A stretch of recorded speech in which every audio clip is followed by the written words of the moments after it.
سائرہ ایک پیاری اور سلجھی ہوئی لڑکی تھی۔ اس کے والدین کا انتقال ہو چکا تھا اور وہ بھابھی کے پاس رہتی تھی۔ اس کی بھابھی سارے گھر کا کام بھی اس سے کراتی اور جب دل کرتا اسے بے عزت کر کے رکھ دیتی۔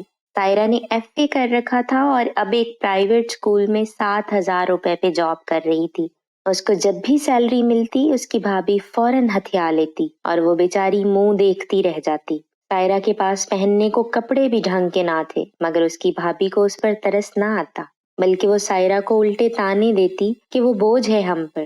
سائرہ کی ایک دوست تھی فاطمہ، وہ سائرہ کے گھریلو حالات سے واقف تھی۔ سائرہ، اپنے حق میں بولنا سیکھو، آواز اٹھاؤ، دیکھنا تمہیں انصاف ضرور ملے گا۔ مگر سائرہ اپنے بھائی کی بدنامی نہیں چاہتی تھی۔ بھابھی چاہے جیسا بھی سلوک کرتی وہ اپنے بھائی کو بھنک بھی نہ پڑنے دیتی اور اندر ہی اندر گھلتی رہتی۔ ایک دن سائرہ اور فاطمہ بیٹھی ہوئی تھیں۔ فاطمہ نے کہا، سائرہ تم ایک اسمارٹ فون لے کر آن لائن کام شروع کر دو۔ سائرہ کو اسمارٹ فون اور آن لائن کام کے بارے میں کچھ علم نہ تھا، اور پھر اسے زیادہ مسئلہ اپنی بھابھی کا بھی تھا۔ وہ اسے کبھی بھی موبائل رکھنے کی اجازت نہ دیتی۔ فاطمہ نے کہا وہ اس کی بھابھی کو سمجھائے گی، امید ہے وہ سمجھ جائے گی۔ اس طرح اگلے دن فاطمہ سائرہ کے گھر آئی اور اس کی بھابھی کو آن لائن کام کے بارے میں آگاہ کیا۔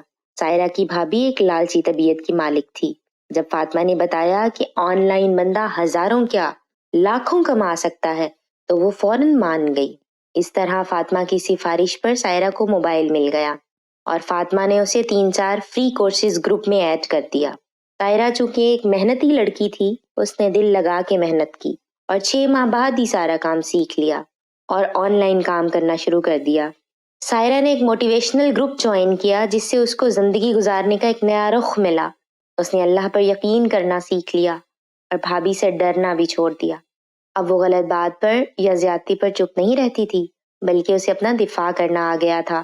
جب اس کی بھابھی نے یہ دیکھا تو سوچا کہ اگر سختی کی تو جو پیسے مل رہے ہیں ان سے بھی ہاتھ دھونے پڑیں گے، لہٰذا خاموشی میں عافیت ہے۔ اب سائرہ کا آن لائن دنیا میں ایک نام تھا، لوگ اسے عزت کی نگاہ سے دیکھتے اور بڑے سے بڑے لوگ اس سے کام کروانے کو اعزاز سمجھتے۔ اس نے اپنی ذہانت اور محنت کے بلبوتے پر بہت جلد اپنے قدم جما لیے۔ اب سائرہ مہینے کے لاکھوں روپے کما رہی تھی۔ اس نے موبائل کے ساتھ لیپ ٹاپ بھی لے لیا اور اپنی پڑھائی بھی جاری رکھی۔ سائرہ غریب اور یتیم بچوں کو فری پڑھا بھی رہی تھی اور فری کورس بھی کروا رہی تھی۔